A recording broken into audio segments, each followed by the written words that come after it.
We met in middle school. We were, 14 years old? We only had one class together. We had an art class together. I was always prepared and he wasn't, and so he's like, I don't have a pencil. I'm like, here, I have an extra one. Here, take it. We were together from age 15 and we've been together since, so.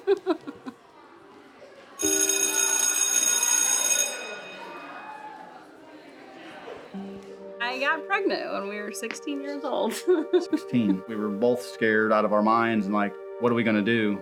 We had to grow up really quick. Yeah. We both knew that, no, we're gonna, fight for our family. We're gonna stick it out because we both came from single, parent homes. Well, I just selling pot is what, how I ultimately made money. And that's what I was like, well, this is what I'm gonna do to make it. We would fight all the time about it, and I don't really know how we got through it, looking back, because it was a constant struggle. And, I took a lot of things out on her, and I'm going home to sit around and drink, and every day it was kind of like walking on eggshells, because, you didn't kind of know what you were going to get whenever he got home.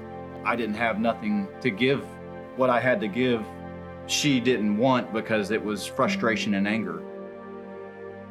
Then we found out we were pregnant with Tyler. Tyler, yeah.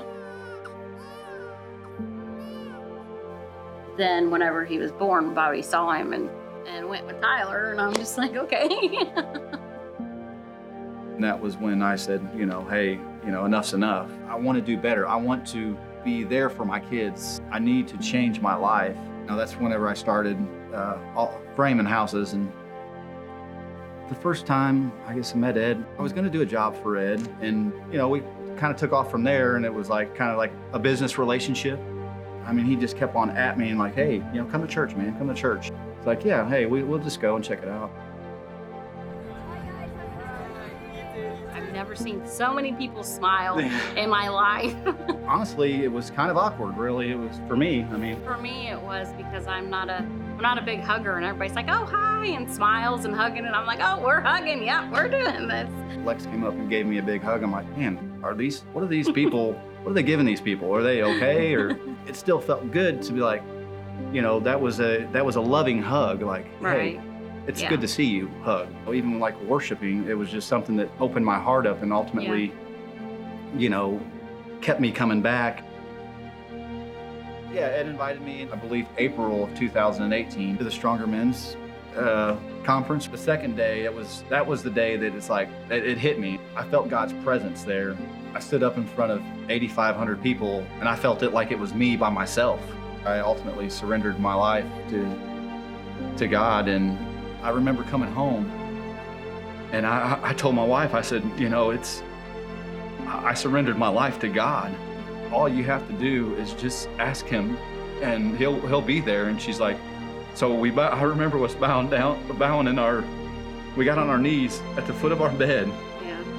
And then we started praying, and it was just, and she surrendered her life at that point as well. It was just amazing what God did in that time. At that time, it was just like, I felt like all the weight was gone. Right. I felt like he just lifted me up and said, this is what you need to do. Yeah. You need to be the spiritual leader of your house. I mean, it did feel like, the world was lifted. I didn't have a worry in the world at that moment. And so I'm like, okay, new beginning. New chapter. We're going to do this.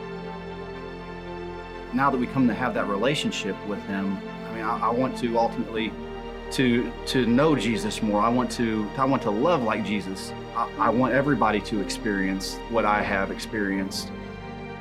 How God is working through the church, it's so awesome. And sometimes just a simple thing as inviting somebody to church cannot just help one person, but help a whole family. And what God has done through them to change my life is, I couldn't repay them. Yeah, it is. I don't. It's awesome. Connect Churches did so much for me that I don't know Feels like a second home. They're a church family. Yeah. We love Connect Church a lot. It's an awesome place to be. Right.